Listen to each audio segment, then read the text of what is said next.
As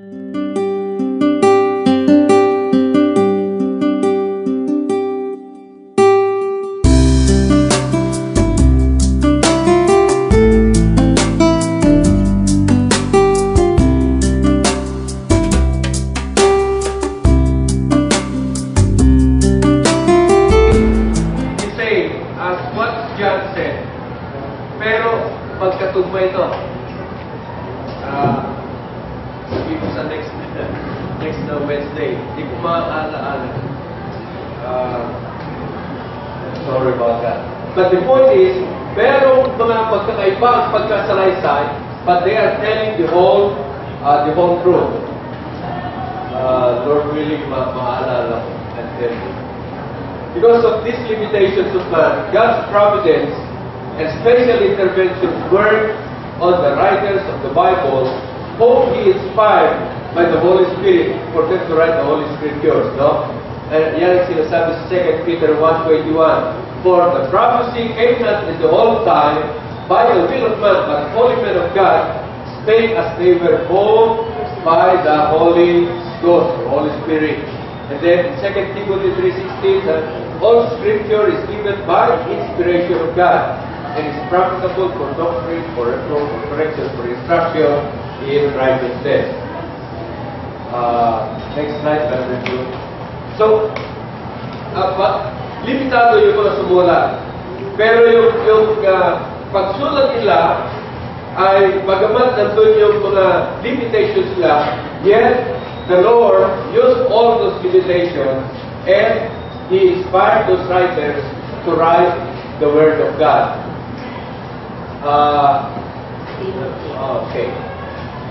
Well, ito, by the way, incidentally, no? Not all of the Bible is written by men. Sabi lang, kanyan, sinulat na niya ng tao. Hindi totoo yun na sa kaganapan na yun, no? Because the Ten Commandments are written with the finger of God, no? Exodus 31, verse 18, Deuteronomy chapter 9, verse 10. Ang sabi doon, and He gave unto Moses, when he had made an end of communing with Him upon Mount Sinai, 2 tables of testimony, tables of stone, written with the finger of God. Yung 10 utos, hindi si Moses ang nagsulat niyan. The tables of stone, wherein the Ten Commandments were written, were given by the Lord to Moses. No? Pangalawa, meron yung handwriting on the wall. Maalala niyo sa Belshazzar, nagpa-party. No? Nagpa-party. Pero yung mga ginamit niya sa party na yun, mga gamit ng temple doon sa Jerusalem. Dahil maalala niyo, lahat ng mga gamit sa loob ng temple, dinala ni Nebuchadnezzar sa Babylon, no? Kaya yung mga gamit na yun ang mga ginamit nila, nagpa-party. Oh. So ngayon, meron lumabas na handwriting sa wall, nanginig. Si Belshazzar, ang nakalagay doon ay, Bene, Bene, Tekel, o Parsin. Sulat yun, no? Sinulat yun ng Panginoon doon sa Hader. Nagpa-party sila. Merong term na ginagamit sa English. Nakapag-kitang-kita na yung that's already a handwriting on the wall. Kitang-kita na. Oh, nanginig si Belshazzar, no? Bene, Bene, Tekel o Parsin. Ang ibig sabihin, Bene, no? The days of your kingdom is counted. Oh. Tekel, tinakal ka, ngunit kulang. You are way back, found wanting. May sina na gano'n. Tinimbang ka, ngunit kulang. Tinimbang ka, ngunit kulang. Takal, no? Parang takal. Tekel. O, Parsin, no? Yung karya, binigay na sa mga Persians. So, tapos ka na. Yan. Oh. So, ito ay hindi sinulat ni Daniel, hindi sinulat ito ni Moses, no? They were written by the finger of God. Meron bang ba? Diba meron na larat? May buwit ang Diyos. Diba? Ngayon, tanong, kung may daliri ba ang Diyos? Yan. Yan ay, yung use of the figure of God, yan ay figurative. No? Tignan nyo sa Luke 11:20 at sa Matthew chapter 12:28. Sinasabi doon sa Luke chapter 11 verse 28, if I cast devils with the finger of God, sabi ng Panginoon, very well, the kingdom of God is already upon you. Pagdating dito sa Matthew chapter 12:28, sabi niya, if I cast devils with the, hindi na with the finger of God, with the Spirit of God, then the kingdom of God is already upon you. So, figurative ang pagkakasabi ng finger of God, no? Hindi talaga merong finger na kagaya natin, kundi yan ay figurative. Ngayon, the fact that you and the whole Bible is written by men, by the inspiration of the Holy Spirit. Zechariah 7:12, no? The words which the Lord of hosts hath said in His Spirit by the former prophets. We will return again to this when we take up Hebrews chapter 1 verse 1. Dahil yung Lord of hosts dito, sa buong Bible, yung Lord of hosts, yung nakita ni Isaiah na Lord of hosts, sinasabi ni John na yun ay ang Panginoong Jesucristo. Isaiah talked about the Lord Jesus Christ when he saw the Lord of hosts. No? So yung Lord of hosts, ang Panginoong Jesucristo, ipinadala niya yung kanyang salita in His Spirit by the former prophets. Tandaan niya, because we'll return to this. 2 Peter 1:21, for the prophecy came not in the old time by the will of man, but holy men of God spake as they were moved by the Holy Ghost. No? All scripture is given by the inspiration of God. Yung inspiration dito, ay ito yung theopneustos sa Greek. Meaning it is divinely bread. Kaya yung mga sumulat ng banal na susulatan, sinasabi lang, thus saith the Lord. No? Hindi nila sinasabi na ito yung sinasabi ko, thus saith the Lord. Again, to illustrate the point. Pag kayong boss ay nagdikta sa kanyang sekretarya ng sulat, ang sumulat ay yung sekretary. Pero yung may akda ng sulat ay yung kanyang boss. The same way, ang sumulat, ang banal na kasulatan ay yung mga writers na the Holy Men of God. But, the one who inspired them was God. Okay. As they were moved by the Holy Ghost. Pansinin yung Word of God or Lord na binabanggit ko pa. I don't want to jump to God. Next slide, Brother. So, sino ba talaga sumulat ng Bible? Sino ba talaga ang sumulat ng the Word of God and the testimony of Jesus Christ? No? Ngayon, if God breathed, who of the three members of the Trinity is the author of the Bible?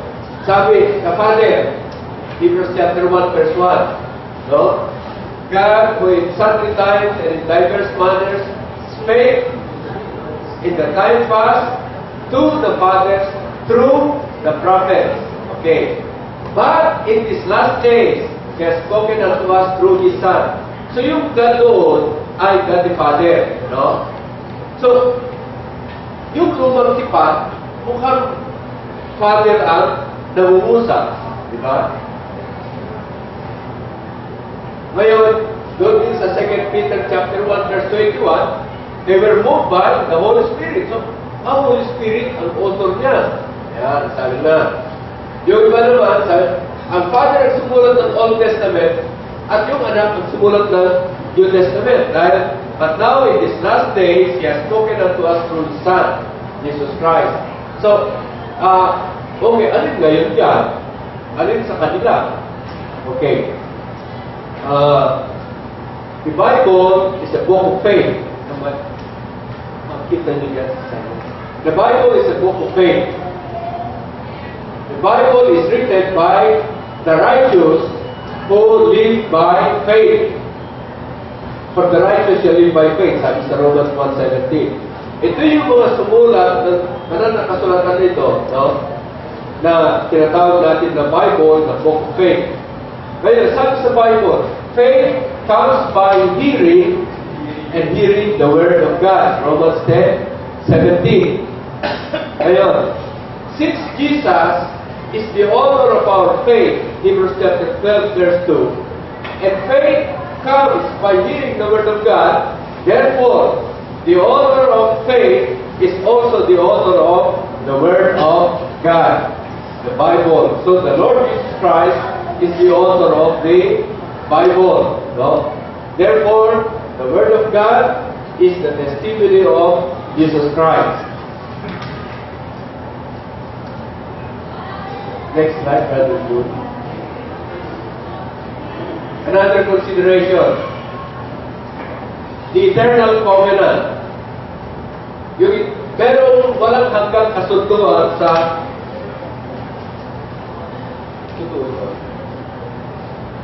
meron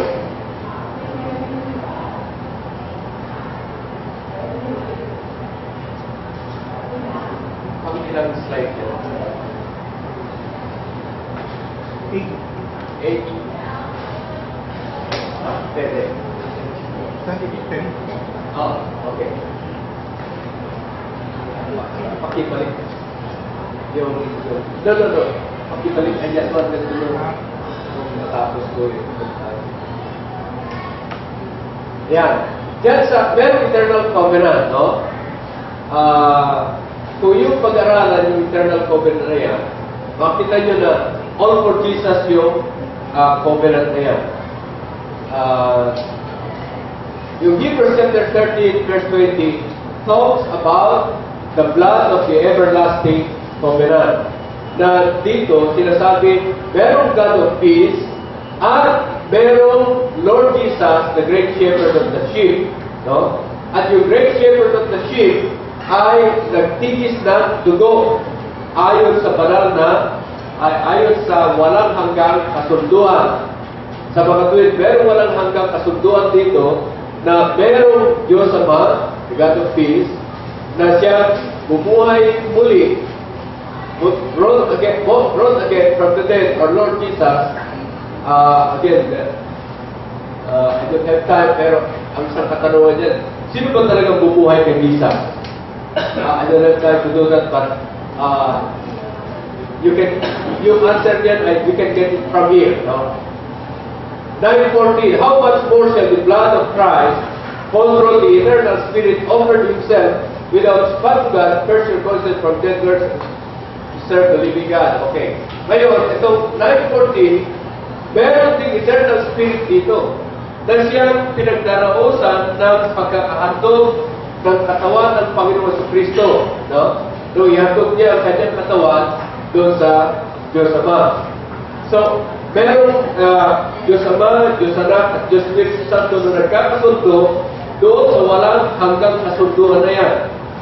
Na kung katasin mong lahat yan, merong Diyos Ama na pinaghandugan, merong Diyos Anak na naghandog, at merong banal na Espiritu na pinagdaramusan ng pagkakandog ng katawan, yung Diyos Anak na yun.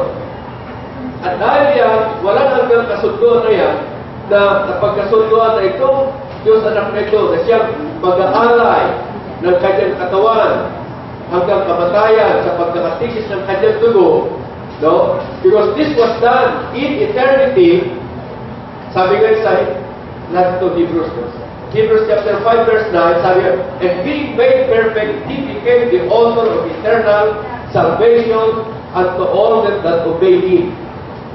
At dito dahil kailanman, anumang kapanahonan, saan man, walang ibang kaligtasan Dahil eternal salvation ang ating Panginoon Kristo ay sinasabi sa kanino bang iba, kapera na lahat, ay walang kaligtasan sapagkat walang pangalan na binigay sa sino ng langit na ating sukat ay kaligtas, kundi ang tinutukoy doon ng pangalan ay pangalan ng ating Panginoong Heso Kristo. No? So in that eternal covenant, which was agreed way back, even before the creation of the world, nung pumayag na yung anak, Diyos anak, na siya yung maging tagapag-alis ng kasalanan ng buong sanlibutan, ay sinasabi ngayon sa Revelation 38, the Lamb who was slain from the foundation of the world.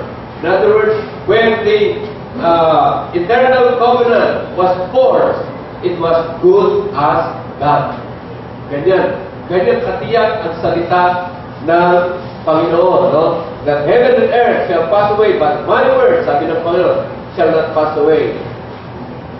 Ang pinaka-summary ng eternal covenant ay lahat ng kagustuhan, pakay ng Diyos Ama ay pinakay sa ating Panginoon Heso Kristo, no? According to the eternal purpose which He purposed in Christ Jesus our Lord. So, lahat ng gagawin ng Panginoon Diyos, no? The three members of the Trinity,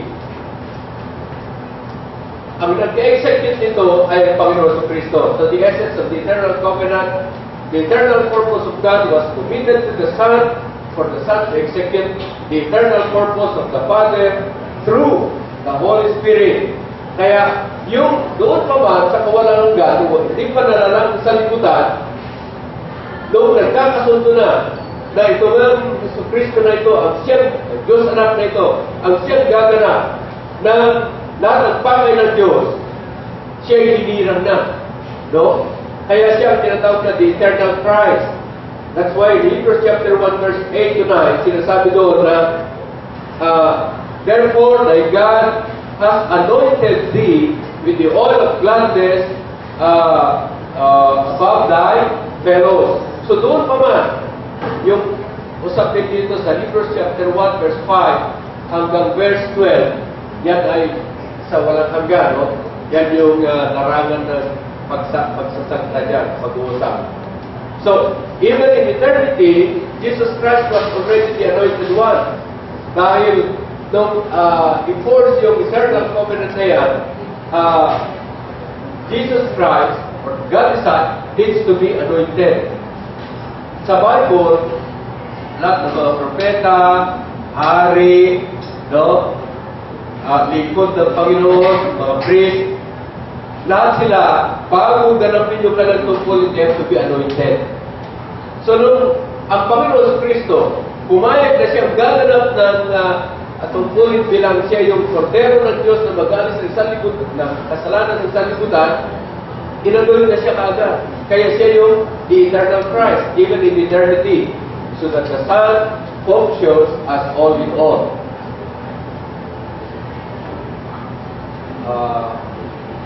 Lahat ng kayapan,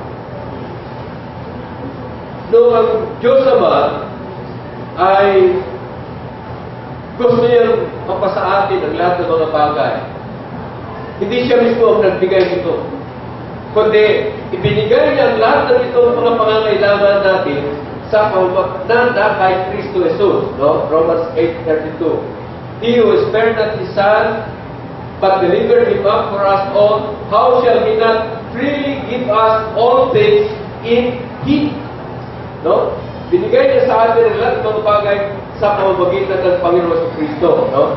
Kaya walang ginawa ang Diyos kung hindi sa pamamagitan ng Panginoon Kristo.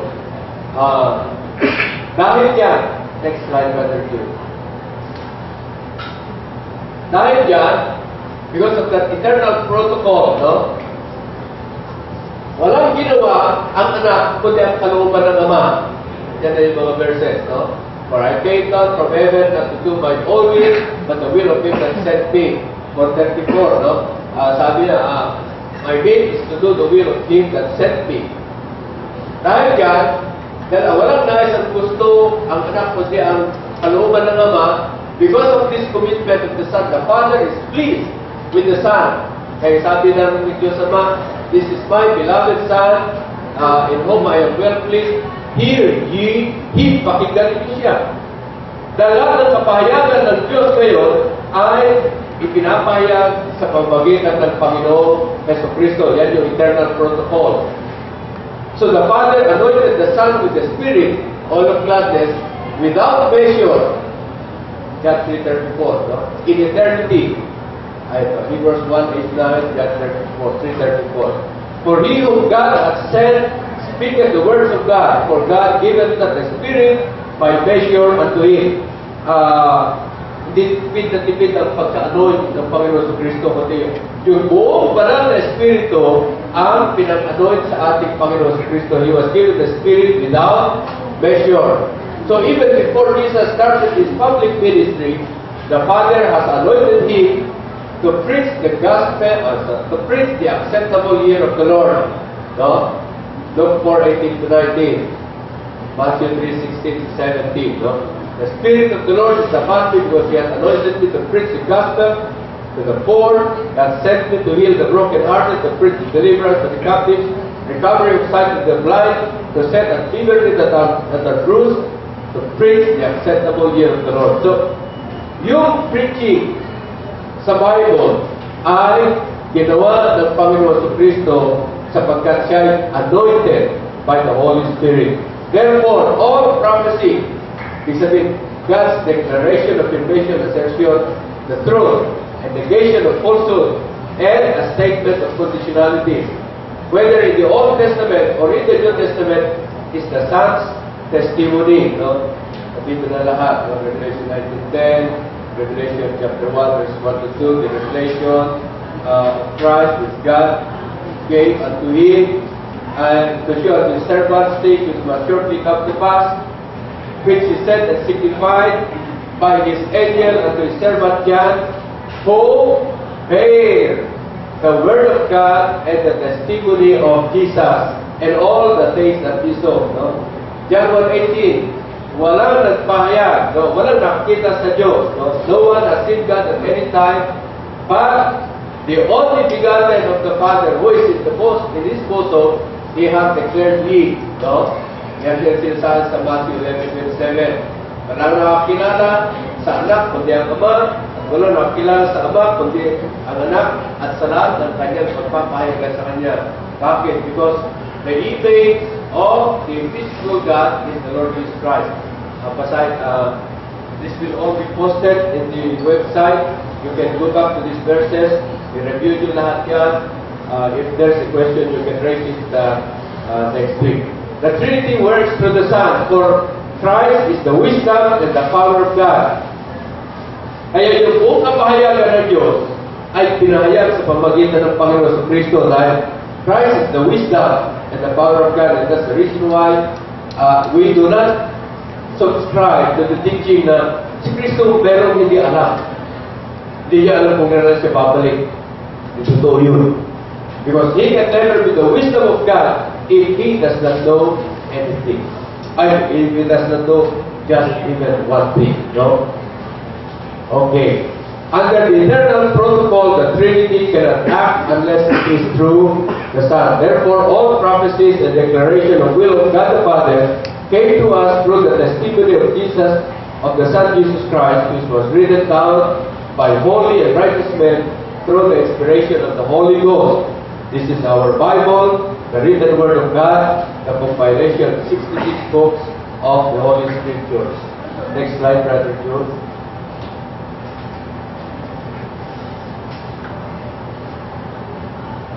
So the spirit of prophecy, ano ba ito? Dahil yung Revelation 19:10, sinasabi, the spirit of prophecy is the testimony of Jesus. This is the declaration, affirmation, assertion of the truth, the righteousness and grace of the Lord Jesus Christ. 2. It's the negation of falsehood, evil, wickedness, and malice.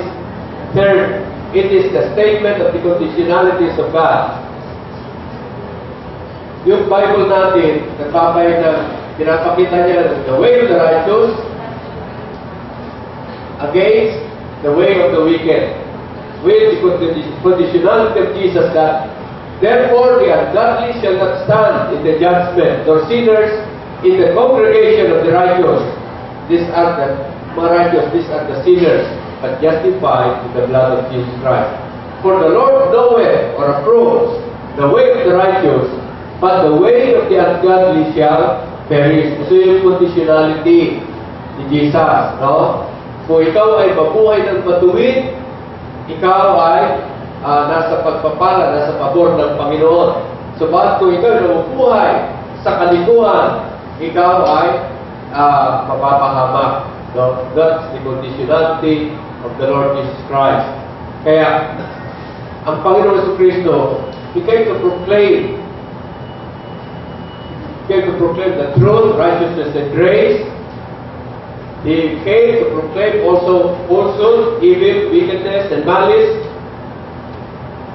Because of that, He will come again to implement these conditionalities. Ano yun? The day of vengeance of our God. To proclaim the acceptable year of the Lord. Ayun yan. The day is coming when He will judge us. Yan yung imminent. Meron sinabi si Senate President Enrile. In effect, ito, we are fallible. We are fallible men. And the judgment that we will issue, only history will tell. Marinig ko yun, dito to yun. Only the Lord Jesus Christ will tell whether the judgment is righteous or wrong. No? Ang talagang lahat tayo harap sa Panginoon, and we will be our lives will be judged. Na tayo ay harap sa Panginoon. Kaya itong Word of God, itong testimony of Jesus has been given unto us that we may know how to live our lives. No? The secret things belong unto the Lord, and the things that are revealed belong unto us and to our children, that we may know the words of the Lord. Pinahayag ng Panginoon sa Kristo ang lahat ng mga ito. So, sapat na. Para tayo ay natuto na lumapit sa Kanya, magtalaga tayo ng ating lahat sa Kanya. Maalala niyo ba ito? Search the Scriptures. Lagi ko sinasabi ito, no? For you think you have eternal life in them, but these are they which testify of me, and you would not come to me that you might have life. 20:31. But these are written, Bible, that you might believe that Jesus is the Christ, the Son of God, and that by believing you might have life in His name. 1 John 5:13. I'm writing this to you who believe in the name of the Son of God, that you may know that you have eternal life. Sabi lang, di raw natin malaman kung tayo ay may buhay na walang hanggan o wala, hanggat din tayo marap sa Panginoon. Dito to yun. Even right now, we will know that we have eternal life if you believe in the name of the Son of God. Kaya sabi ni John dito, I'm writing this to you who believe in the name of the Son of God, that you may know that you have eternal life, and that you may believe in the name of the Son of God. Yeah. So, in other words, marami ng papahayagan sa atin. Pinahayag sa atin ng Panginoon Jesucristo patungkol sa kapahayagan ng Diyos, the spirit of prophecy, yung buong kapahayagan ng Diyos para sa atin. Tinagalog ko rin ito para paliwanag. Kung natutunan mo ang Biblia, makikilala mo na tamang lubos ng Panginoon Jesucristo at pakikitunguhan mo siya ng tama. Sasang-ayon ka sa Kanyang buong katotohanan. Mabubuhay ka sa Kanyang katwiran at pagmamagandang loob at itatalaga mo ang iyong lahat sa Panginoon Jesucristo. Pagsampalataya, faith, hope, and love. Upang si Jesus na ang maging lahat sa buhay mo. No? Siya katuparan ng lahat ng pangako ng Diyos sa iyo.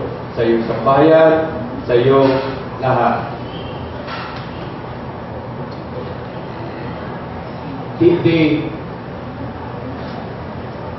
prophecy is for all of us to commit our own to the Lord Jesus Christ.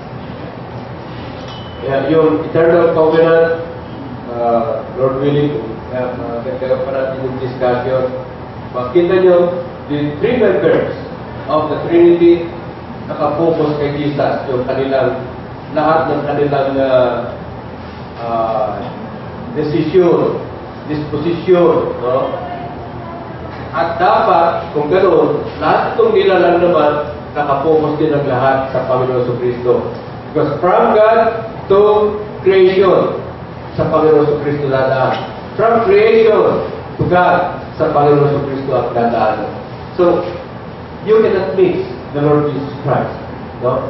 Kung sinasabi mo, akong bahala sa buhay ko, walang Diyos, you will never miss the Lord Jesus Christ.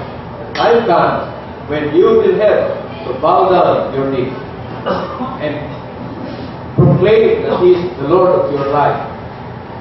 I hope that will be not too late for you. The time is now. Hindi mamaya, kanina, bago ako pumunta dito, may nag-text sa akin. Please pray for Jojo. Kayo may know him, Brother Jojo Paco. Noong Sabado, pinaparod ko sila naglalaro ng tennis doon sa aming office. Kanina, nag-join sila sa badminton. Pag-uwi, hindi na nagising. Nandun sa ER hanggang ngayon. We don't know, kinakailangan kasi natin is now. And we don't know when the Lord will come again. It's imminent. So, let's not wait until it's too late. We have to bow our knees now to the Lord Jesus Christ together with all the saints, or you will be bowing your knees together with Satan.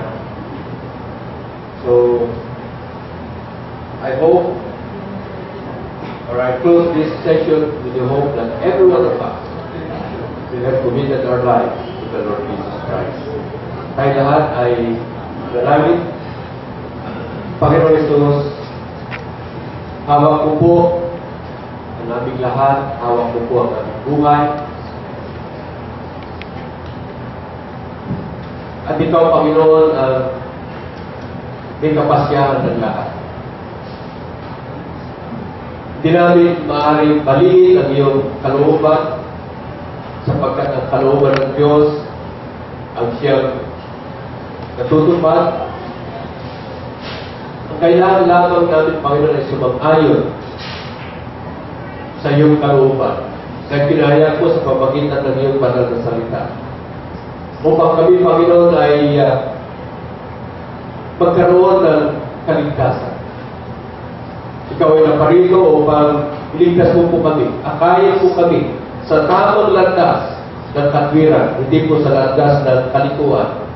Kaya nais namin, Panginoon, na pagdating ng araw sa aming pagharap sa iyo, Panginoon, nais namin, Panginoon, na kami ay may bilang sa mga matutuwid sa araw ng iyong pag-uuko, that we may stand with the righteous, because the wicked will not stand in the congregation of the righteous, Lord Jesus.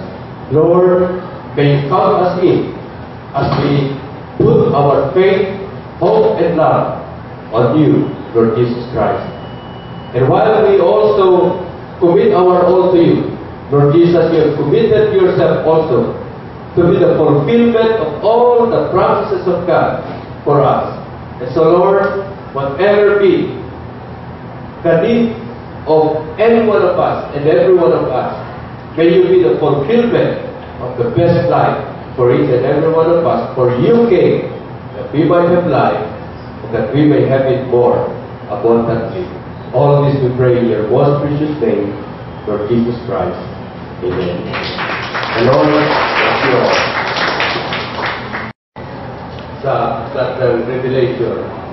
And I was hoping we could go faster, but I got stuck in verse verse 5. Verse 9. Or verse 10. No? I, John, who also am your brother, and companion in tribulation, and in the kingdom and patience of Jesus Christ, was in the isle that is called Patmos, for the word of God, and for the testimony of Jesus Christ. Kaya ako nakalis dito sa phrase na for the word of God and for the testimony of Jesus Christ. Again, as a review, yung salitang ay hindi lang pantugtong, hindi lamang conjunctive, hindi lamang copulative, kundi merong gamit nito na parang yung epekto nito ay hindi lang pagtugtuin, kundi yung to have equivalent force, no? Magkakaroon ng emphatic effect. Kung sa Tagalog yan, ukol sa salita ng Diyos na siya rin patotoo ni Yesu Cristo. No? Even, kaya also, indeed, yan yung buong katuturan ng salitang M.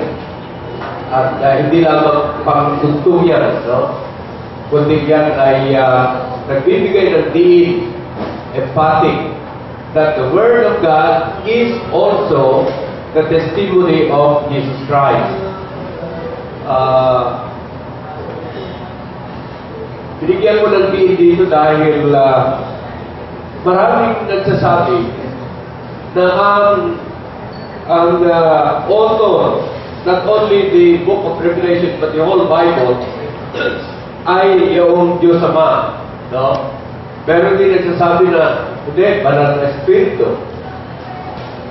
Pero nagsasabi rin, hindi, si Jesus Christ. So, let's look at this on a closer detail.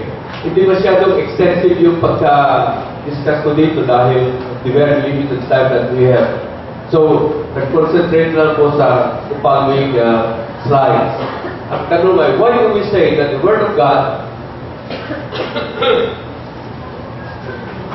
is also the testimony of Jesus Christ as expressed in Revelation chapter 19 verse 10. Kasi sinasabi niya na the spirit of prophecy is the testimony of Jesus.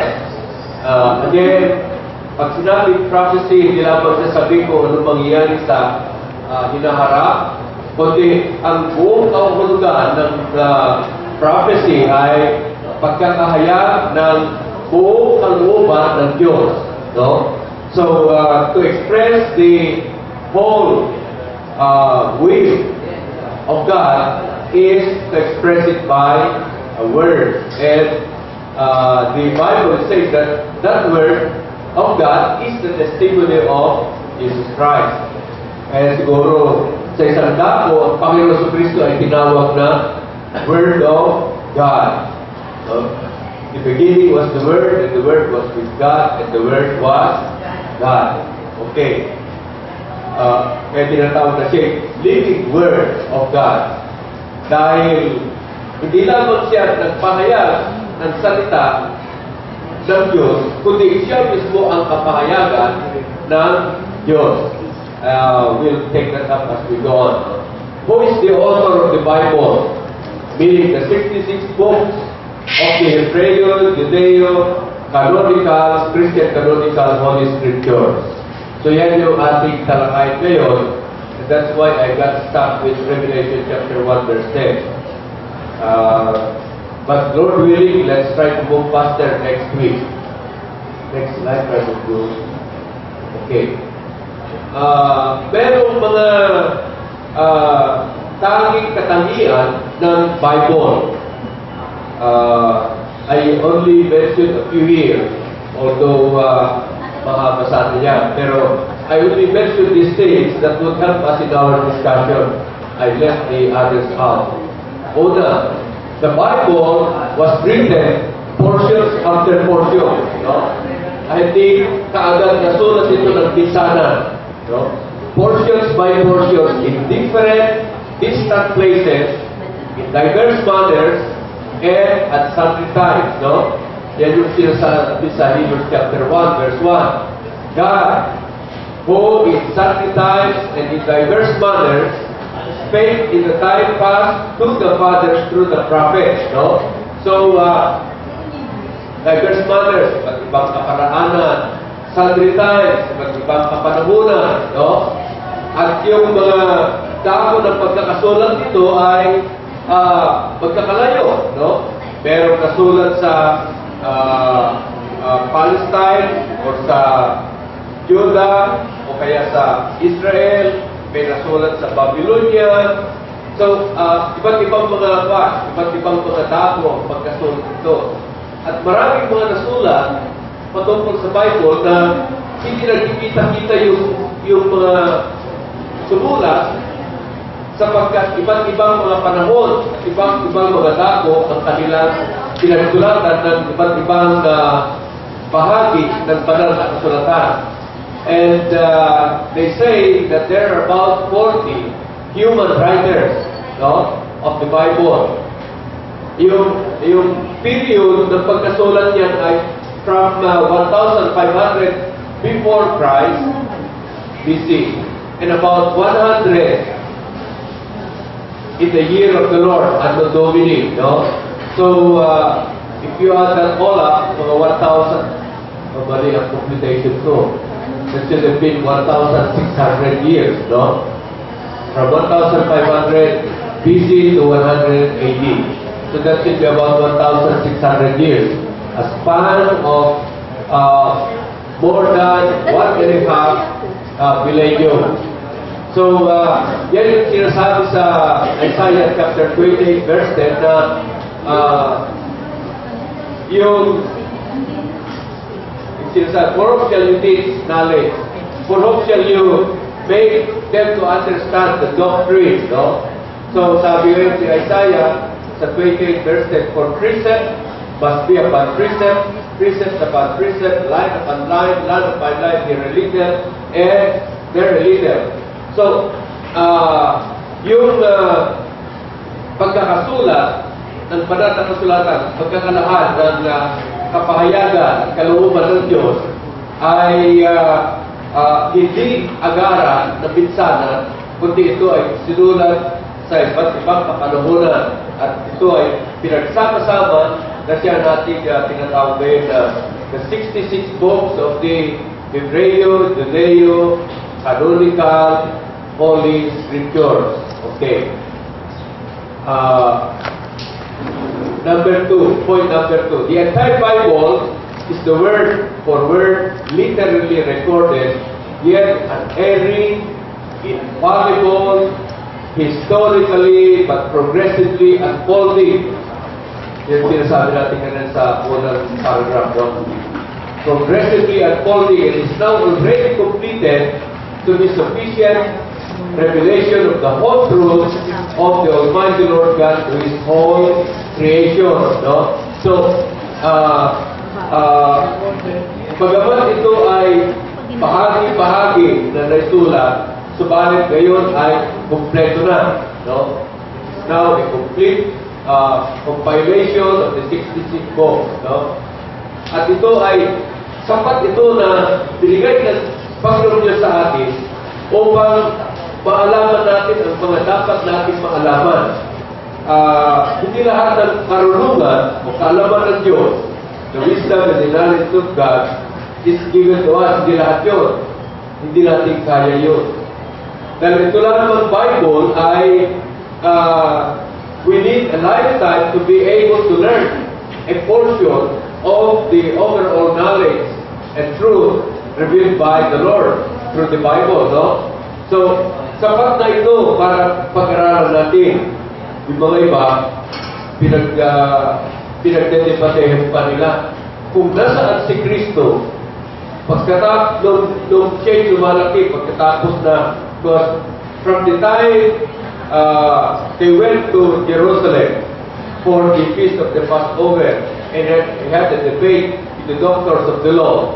After that, hanggang mag-umpisa muli yung public ministry ng Panginoon, the Bible is blank on that. Yung period na yun, wala. Ngayon, pinag-nilipatay ng mga ito, nasa India. So, ay, nagpunta sa Pilipinas. Yun. Ay, nagpunta doon sa South America.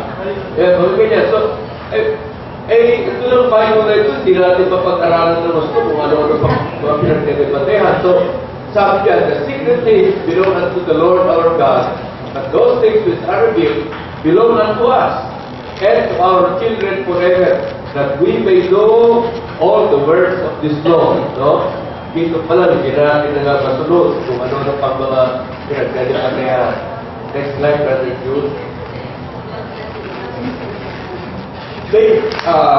Actually, maraming criticisms patungkol sa Bible. No? Pero pinurpay ko lang ito mga criticisms dito doon sa pangangailangan natin ngayon. Most critics and scholars still cannot see and will not admit the divine origin and inspiration of the Holy Scripture. No? Ang main contention nila ay this is written by fallible human persons.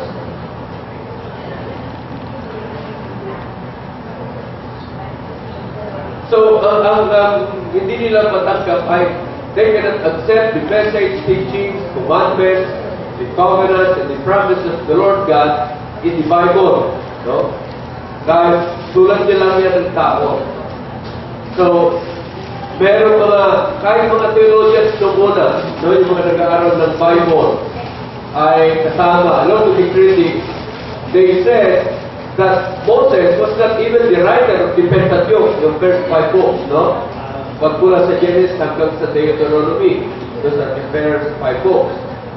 Una, they say, yung pagsusulat ay nag-umpisa lang yan pagkatapos noong panahon ni Moses. So Moses could not have written the first 5 books, but later on, no? Yan ay alleged yung unang-una pa. But later on, with the archaeological findings, nakita nila na meron ng writings during the time of Moses. In fact, maraming mga Egyptian papyrus na nakita nila na nakalista doon yung mga slaves during the time of Joseph. So, ibig sabihin, anong sulat ni Moses, yung first 5 books, matagal na nakapag-umpisa matagal na meron ng knowledge on writing. Meron pa silang malaking criticism dyan. How can Moses write? Write a book about the time of his death, and how did he know how and where Yahweh buried him? Dahil doon sa Deuteronomy chapter 74, the last chapter, sinasabi doon na, so Moses, the servant of the Lord, died there in the land of Moab, according to the word of the Lord. And he, that's the Lord, buried him in a valley in the land of Moab, over against Beth-peor, but no man knoweth of his sepulchre unto this day. And Moses was 120 years old when he died. His eye was not dim, nor his natural force abated. No? So, ibig sabihin, paano si Moses magsulat niyan? Sinulat niya yung kailan siya mamamatay, saan siya mamamatay, sinulat niya na ang Panginoon naglibing sa kanya. How would he have written all of those when he is dead? No? Hindi maaaring si Moses ang sumulat niya. Paano niya nalaman na kailan siya mamamatay, saan siya mamamatay? Paano niya nalaman na ang Panginoon naglibing sa kanya? No? Paano niya nalaman na nung mamatay siya, 120 years old? How could he have written that book? Or those books? The first 5 books of the Bible, Pentateuch, no?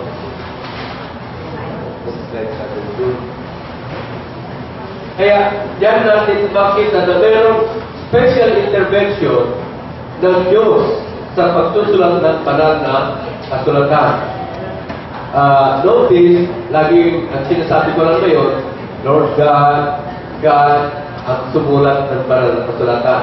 Because I don't want to jump the gun. We'll see it later. No matter how much controlled by Jesus and inspired by the Holy Spirit, each and all writers were imperfect and limited by their personal finitude and partial knowledge.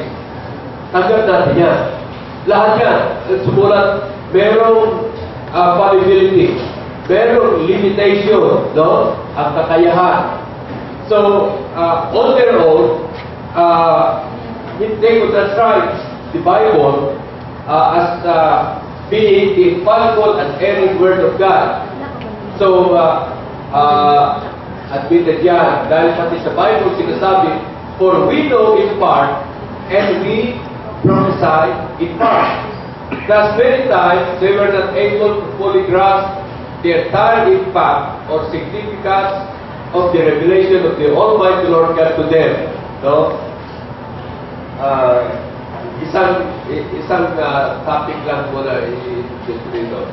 Yung sinasabi natin na yung pag-aantay nila ng Mesiyas ay marami sa mga Hudyo, sa mga Israelita, na hindi na matanggap na si Jesus ay Kristo, na siya Diyos na naparito sa sanlibutan na ito na maging tagapagligtas at tagapagtatag ng kaharian ni David sa planetang lupa na ito.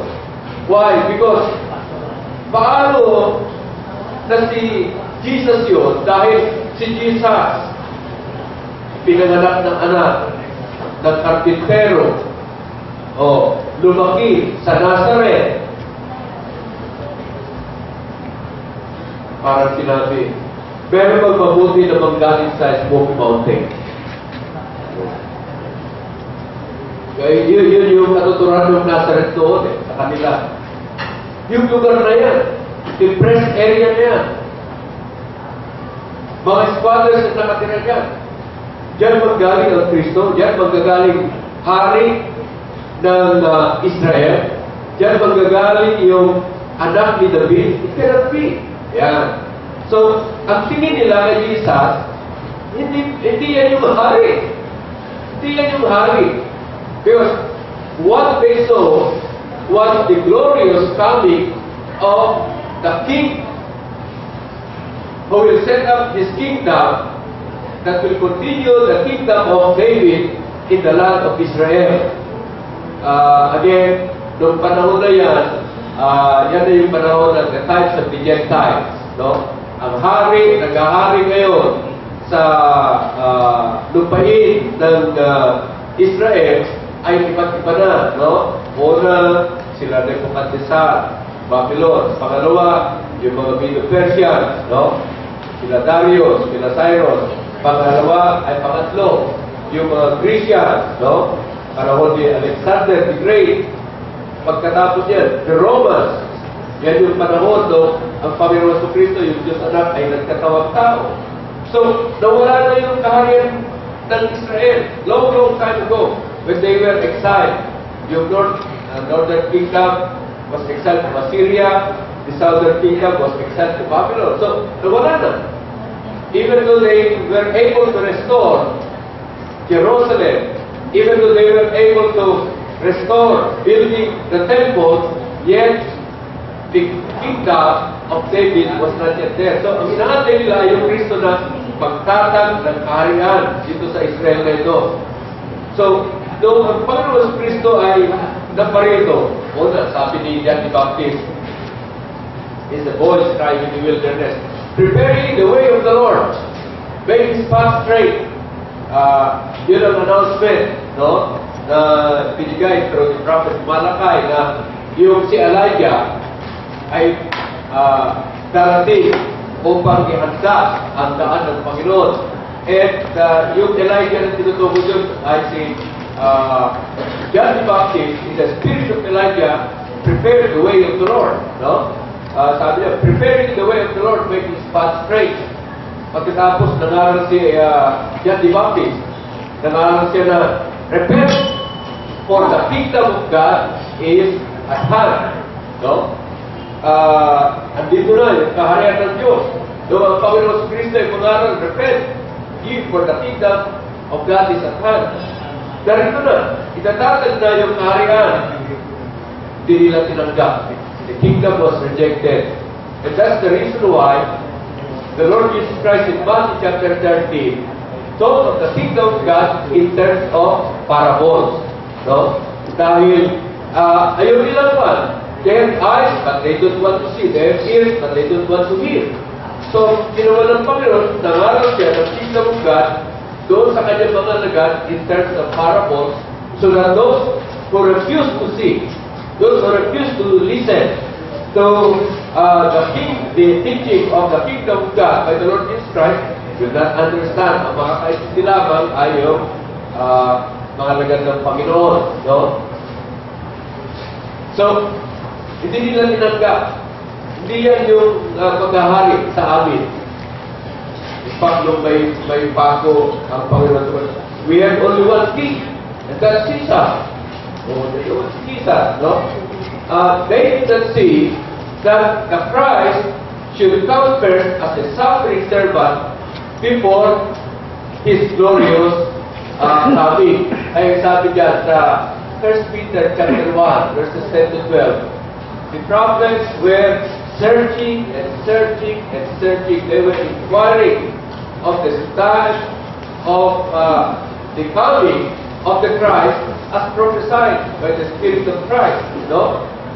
So, hindi nila nakuha kaagad that the Christ should come first as a suffering servant, a suffering Christ, before He will come in His glory. So, yan yung mga limitations nila na hindi, kahit yung mga prophets, hindi nila, nasumulat ng Bible, ay hindi nila mag-grasp yung buong katuturan ng kapahayagan ng Diyos. No? So, because of those limitations, pero God's special intervention. No? Dahil yung mga limitations na yan, it's possible that there could be two different views of two different writers. No? Or for 40 writers, they could have 40 different views, different from each other. Pero yung pagkakaiba ng pagkakasulat, no, sa Bible does not necessarily mean contradictions. No? For example, they prophesied the suffering servant of Christ. Pero they prophesied din na siya yung the king in the son of David. No? Hindi magka those are not contradictory. Ang nangyayari, those are complementary to bring up the total truth, the total picture of the truth. And ang unang Panginoon Kristo will come as a suffering servant to save the world. But He's coming again, the second time in His glory, to judge the world. Okay, and establish His kingdom. So, hindi contradictory, kundi complementary. No? Nagkakatuwang yung iba't ibang pananaw, iba't ibang isinulat ng mga propeta o mga hinihiran ng Panginoon na sumulat ng banal na kasulatan. Ngayon, I made a statement here. Ang mga sumulat ng banal na kasulatan, sabi ng mga theologians, they must be about 40. No? Kasi, kuminsan, halimbawa, yung Book of Hebrews, marami nagsasabi na it was written by Paul. Marami rin nagsasabi na hindi si Paul ang sumulat niya. So, depende yung mga pagkaakala nila sa sumulat, the number could vary, no? But more or less, they agree that the number of writers would be about 40. Ngayon, alin ang mas paniwalaan natin? Yung aklat na apat na po ang sumulat, ngunit they are all complementary. O kaya yung Quran na isa lamang ang sumulat, no? Na dinitiraw ng anghel. O kaya yung aklat ng mga Book of the Mormons na isa lang ang sumulat. Alin ang mas kapanipaniwala? Yung maraming nagte-testify o isa lang ang nagte-testify? Nagay ko, nalun kayo. Kasi ang sinasabi naman sa Bible na in the mouth of 2 or 3 witnesses, every word may be established. So, mas maganda yung mas marami, no? At nagkakatugma yung kanilang mga sinasabi. Para hindi ko makalimutan, I placed a reminder here. So, to illustrate,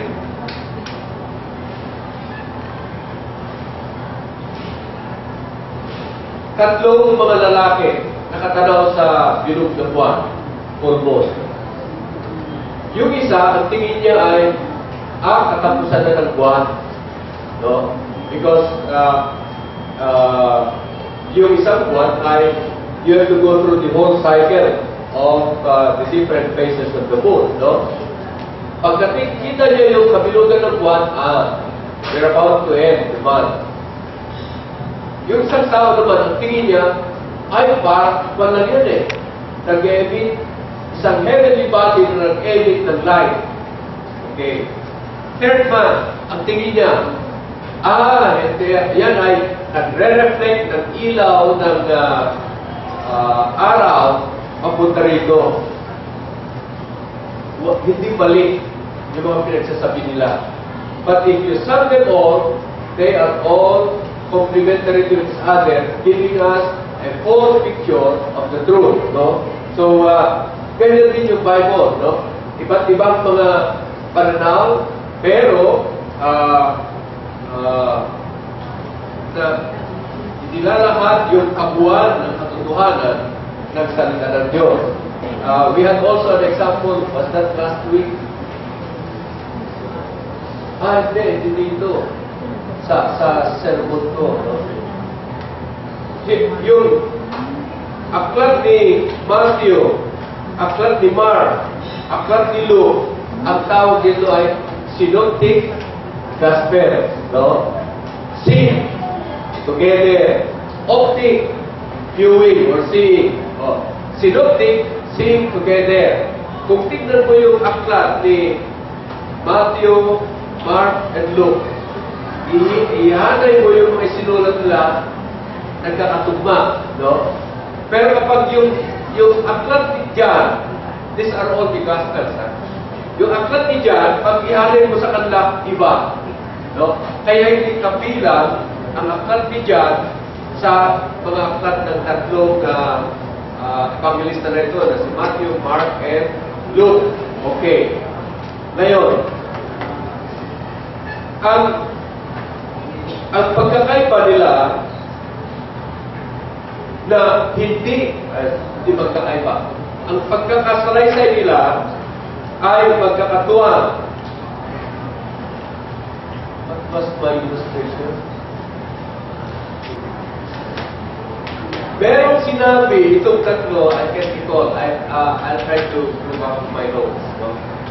Itong tatlo, merong sinabi